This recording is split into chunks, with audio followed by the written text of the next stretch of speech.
नमस्कार दोस्तों, stock market studies में फिर से एक बार आपको स्वागत है। तो आज मैं बात करने वाला हूँ ऑटो इंडस्ट्रीज के एक दिग्गज कंपनी के बारे में, जिसका नाम आप पहले ही देख चुके हैं, आईचआर मोटर। तो मैं आज आईचआर मोटर के बारे में बात करने वाला हूँ, तो वीडियो को पूरा देखते जाइए और अभी तक आपने इस चैनल को सब्सक्राइब नहीं किया तो ज़रूर सब्सक्राइब कर लीजिए क्योंकि आपको daily basis stock market information and update चाहिए, तो इस चैनल में बने रहिए। तो चलो फटाफट देख लेते हैं आज के स्टॉक के बारे में। तो सबसे पहले मैं चार्ट पैटर्न के ऊपर आ चुका हूँ और यहाँ पे आप देख सकते हैं आज के दिन आईचआर मोटर ने करीबन 2% तक तेजी देखने को मिला। आज मार्केट पॉजिटिव में ओपन हुआ, निफ्टी सेंसेक्स पॉजिटिव में ओपन हुआ। हाँ, छोटा-मोटा करेक्शन हुआ था, उसके बाद फिर से रिकवरी हो चुके हैं और अभी फिलहाल करंट सिनेरियो जो मार्केट चल रहा है, तो कुछ भी डेटा चेंज हो सकते हैं। तो यहाँ पे आईचआर मोटर के बारे में बात करूँ तो सबसे पहले आईचआर मोटर क्या बनाते हैं, आप सभी जानते हैं।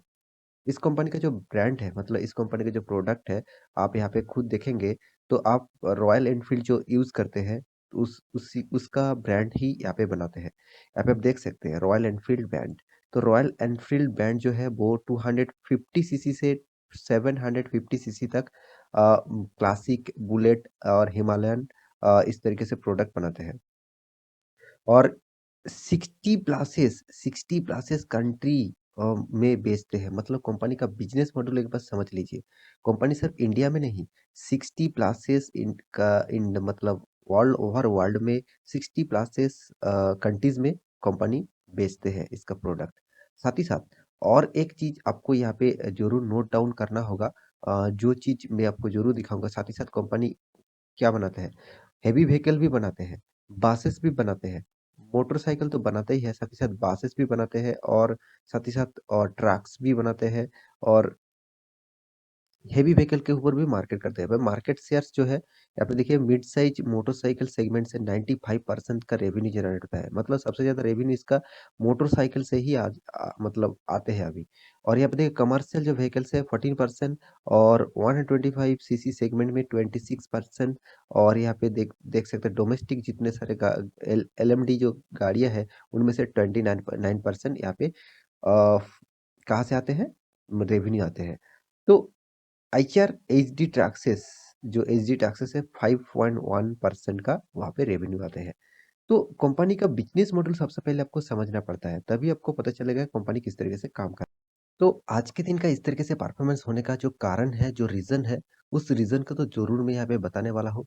तो रीजन का जरूर देखना, तभी आपको सारे डिटेल्स एक एक करके क्लियर हो जाएगा। तो इस तरीके से तेजी के पीछे ऑब्वियसली कोई ना कोई कारण रहेगा।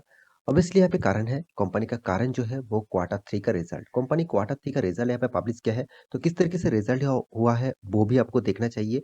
तभी आपको देखिए कोई भी स्टॉक में निवेश करने से पहले सारे के सारे इन्फॉर्मेशन आपके पास होना चाहिए। और उस इन्फॉर्मेशन अगर आपके पास नहीं है तो आप स्टॉक से इन्वेस्ट तो कर देंगे मगर आपका पोर्टफोलियो कितना सिक्योर रहेगा उसका गारंटी कोई भी नहीं दे पाएंगे।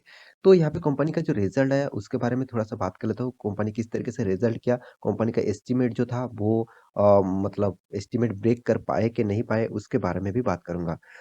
तो यहाँ पे देख सकते हैं कंपनी का जो टोटल इनकम है, तो टोटल इनकम के बारे में बात करूँ तो यहाँ पे जो क्वार्टर 3 मतलब इस क्वार्टर का रिजल्ट जो आया है वो 2933 करोड़। जो पिछले क्वार्टर में क्या था? मतलब क्वार्टर 2 में क्या था? क्वार्टर 2 में था 2294 करोड़। इसका मतलब पिछले क्वार्टर के तुलना से कंपनी का इनकम इनकम ग्रोथ हुआ। देखिए इनकम ग्रोथ होने से कुछ भी नहीं होता। इनकम ग्रोथ होने के बाद कंपनी का यहाँ पे क्वार्टर 3 मतलब क्वार्टर 3 का भी रिजल्ट देखने को मिला तो करीबन-करीबन 2928। तो यहाँ से भी यहाँ का थोड़ा-सा इनकम ग्रोथ देखने को मिला। तो अभी फिलहाल बात कर लेते हैं कंपनी का इनकम तो ठीक-ठाक है, चलो कोई बात नहीं। अभी कंपनी का एक्सपेंस कितना हुआ वो भी आपको देखना चाहिए।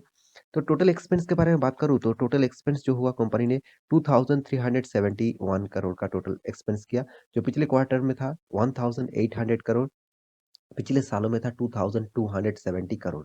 तो ओवरऑल एक्सपेंस भी कंपनी ने ज़्यादा कर चुके हैं पिछले क्वार्टर की तुलना से और पिछले सालों की तुलना से।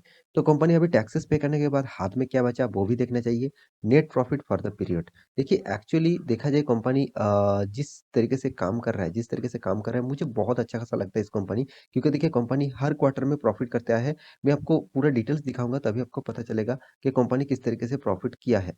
तो उसके बारे में तो जानने के लिए आपको पूरा देखना वीडियो को पूरा देखना होगा, तभी एक-एक करके डिटेल्स आपको मैं समझा पाऊँगा। तो आप देख सकते हैं कंपनी का टोटल जो कॉम्प्रिहेंसिव इनकम भी आप देख सकते हैं, टोटल प्रॉफिट आफ्टर टैक्सेस मतलब टैक्स पे करने के बाद प्रॉफिट भी देख सकते हैं। देखिए कोई भी देखिए आपको एक अंदाजा लग जाएगा कि कंपनी किस तरीके से प्रॉफिट किया है। तो करीबन 422.27 तो इसका कंपनी का प्रॉफिट हुआ और पिछले क्वार्टर में कितना था 343.36 मतलब पिछले क्वार्टर की तुलना से तो कंपनी ने जबरदस्त यहाँ पे प्रॉफिट ग्रोथ किया, मगर पिछले सालों में और भी प्रॉफिट अच्छा खासा था 488।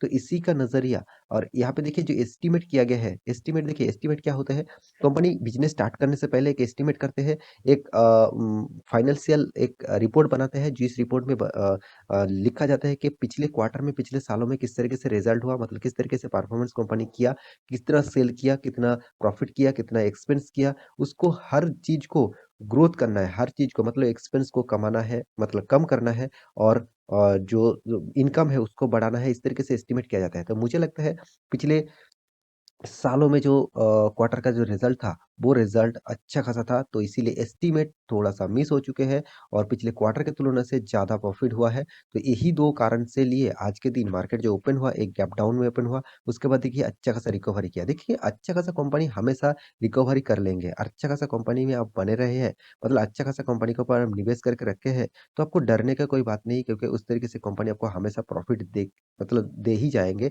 तो आपको डरने का कोई ज़रूरत नहीं और आप अच्छा खासा कंपनी के ऊपर निवेश करके रखे हैं तो फ्यूचर के लिए भी कोई चिंता करने का ज़रूरत नहीं। तो इस कंपनी का परफॉर्मेंस के बारे में बात करूँ तो मैं 1 मंथ की चार्ट पैटर्न ओपन कर दूँ तो 7% तक नेगेटिविटी मतलब 7% तक गिरावट देखने को मिलेगा और 6 मंथ की चार्ट पैटर्न ओपन कर दूँ तो छोटा-मोटा करेक्शन यहाँ पे ऑब्वियसली अच्छा खासा प्रॉफिट नहीं हुआ, फिर भी देखिए 5% का रिटर्न आपको दे चुके हैं। 1 साल की चार्ट पैटर्न मैंने अगर कर दूँ तो देखिए कितना वोलेटिलिटी है कंपनी में, तो बहुत ज़्यादा वोलेटिलिटी यहाँ पे आपको देखने को मिलेगा। साथ ही साथ 5 साल की चार्ट पैटर्न ओपन कर दूँ, तो 5 साल में देखिए कुछ भी अच्छा खासा रिटर्न नहीं मिला। मैक्सिमम चार्ट पैटर्न ओपन कर दूँ, तो शानदार आपको नज़रिया देखने को मिलेगा। बहुत दिनों तक कंपनी एक साइड बेसिस और एक फ्लैट मूवमेंट में चला था। उसके बाद 2014 के बाद कंपनी ने जान आ गया और जबरदस्त यहाँ पे तेज़ी देखने को मिला। उसके बाद 2018 में आप सभी जानते हैं 18 के बाद यहाँ पे देखिए यहाँ पे जो गिरावट हुआ 2018 में हर ऑटो इंडस्ट्रीज़ में, हर ऑटो सेक्टर में इस तरीके से गिरावट देखने को मिलेगा। क्योंकि ऑटो इंडस्ट्रीज़ में 2018 के बाद बहुत ज़्यादा सेल्स डाउन हो गया था। सेमीकंडक्टर का प्रॉब्लम्स भी उसी टाइम से शुरू हो गया था और वर्ल्ड मार्केट में भी बहुत प्रेशर था, तो इसलिए ऑटो सेक्टर में सबसे ज़्यादा प्रेशर देखने को मिला था, तो इसलिए इस तरीके से गिरावट हुआ था। तो देखिए, आपको फिर से रिकवरी कर रहा है कंपनी, तो इसके ऊपर आपको कितना दिनों तक बने रहना होगा, उसके बारे में तो ज़रूर बात करूँगा। तो कंपनी का इन्फॉर्मेशन थोड़ा-सा देख लेते हैं, तभी आपको सारे डिटेल्स क्लियर हो जाएगा। तो उससे पहले कंपनी का अर्निंग पर शेयर भी देख लीजिए, किस तरीके से आपको अर्निंग दे चुके हैं। देखिए, पहले जो था वो ₹12.5 था और पिछले क्वार्टर में पिछले साल में था 17.88 और ये अभी 15.44 बन चुके हैं। इसका मतलब कंपनी का अर्निंग शेयर पर शेयर क्वार्टर बेसिस बढ़ चुके हैं, मगर ईयर ऑफ ईयर बेसिस थोड़ा-सा कम हो चुके हैं। तो कंपनी के बारे में बात करूँ, देखिए कंपनी कोई छोटा-मोटा कंपनी नहीं है, 71,700 करोड़ का मार्केट कैपिटलाइजेशन है।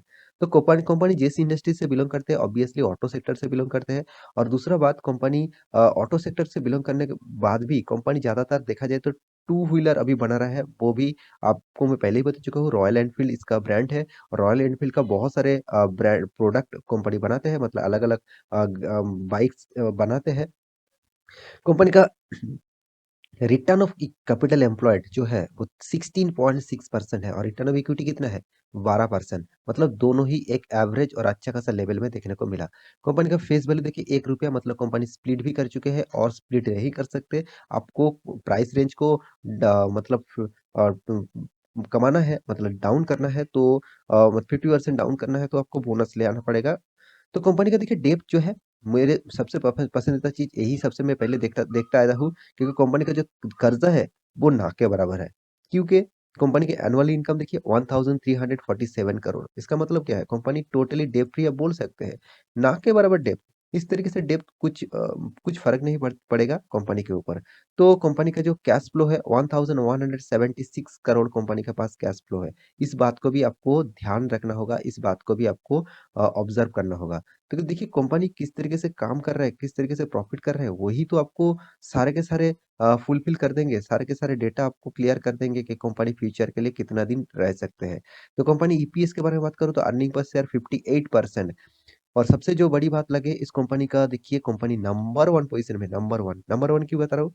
क्योंकि कंपनी का एक्चुअली देखा जाए कंपनी यहाँ पे मोटरसाइकिल बनाने वाला कंपनी बन चुके हैं अभी फ़िलहाल के लिए क्योंकि सबसे ज़्यादा रेवेन्यू इसका टू व्हीलर से ही आ रहा है और रॉयल एनफील्ड से ही आ रहा है। तो इसलिए ऑटोमोबाइल इंडस्ट्रीज़ में देखा जाए तो और फोर व्हीलर बनाने वाला कंपनी अभी टू व्हीलर बनाने के लिस्ट में आ चुके हैं। और हीरो मोटो को टीवीएस मोटर को भी पीछे छोड़ के अभी सेकंड नंबर नहीं फर्स्ट नंबर में आ चुके हैं क्योंकि उसका मार्केट कैपिटलाइजेशन भी देख लीजिए 71,700 करोड़ है। तो कंपनी का देखिए कभी भी आपको इस कंपनी लॉस देखने को नहीं मिलेगा। कंपनी आपको साल भर की परफॉर्मेंस दिखा दूँ, तो देखिए कितना शानदार कंपनी ने परफॉर्मेंस किया। 83 करोड़, 189 करोड़ तो इस तरीके से धीरे-धीरे करके कंपनी का परफॉर्मेंस ज़बरदस्त बन चुके हैं। हाँ, आप कहेंगे सर इस कंपनी से तो मुझे रिटर्न नहीं मिला, मगर देखिए 10 साल में कंपनी ने 31% रिटर्न दिया। मतलब आपको लॉन्ग टर्म में इस कंपनी के ऊपर बने रहना होगा, तभी आपको अच्छा खासा फ़ायदा मिल सकता है। 5 साल में तो कुछ भी रिटर्न नहीं मिला, 3 साल में तो 8% तक रिटर्न मिला और 1 साल में तो नेगेटिव रिटर्न मिला। तो आपको मैं एक चीज़ ज़रूर कहूँगा, आप ऑटो इंडस्ट्रीज़ से इन्वेस्ट करना चाहते हैं तो एचआर मोटर के ऊपर आपको ज़रूर फ़ोकस होना चाहिए क्योंकि कंपनी का बिज़नेस मॉडल, कंपनी का जो ये फ्यूचर जो विज़न है, वो बहुत अच्छा खासा मुझे दिखता है। तो आप फिर भी आप खुद स्टडी करेंगे तो आपको बहुत ज़्यादा नॉलेज मिल जाएगा। तो कंपनी का शेयर होल्डिंग पैटर्न के बारे में बात करूँ, देखिए आप इस चीज़ को भी ध्यान में देखना होगा, प्रोमोटर के पास कितना 49.22% है, एफआईएस के पास पास कितना 29%, डीएस के पास कितना 9%, पहले डीएस के पास कितना था 4.55 था, अभी 9% तक होल्डिंग डीएस कर रहा है। इसका मतलब क्या है? डीएस भी चाह रहा है इस कंपनी के ऊपर लॉन्ग टर्म बने रहे।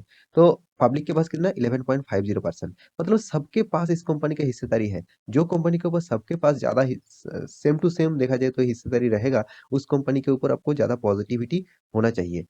तो अंत में यही कहूँगा कंपनी अच्छा खासा है, कंपनी के ऊपर आप लॉन्ग टर्म रहेंगे तो आपको फ़ायदा ज़रूर मिल सकता है और इस कंपनी के ऊपर आपको ज़रूर स्टडी करके निवेश करने के लिए सोचना चाहिए। देखिए कौन-सा लेवल में बाय करेंगे, बहुत सारे दोस्त कमेंट करते रहते हैं। देखिए आप इन्वेस्टर हैं, आप किसी भी लेवल में बाय कर सकते हैं। हाँ, मैं यही कहूँगा आप टॉप लेवल में बाय मत करिएगा, थोड़ा-सा रिकवरी अगर कभी भी मिले तो उस लेवल से आप माल उठा सकते हैं।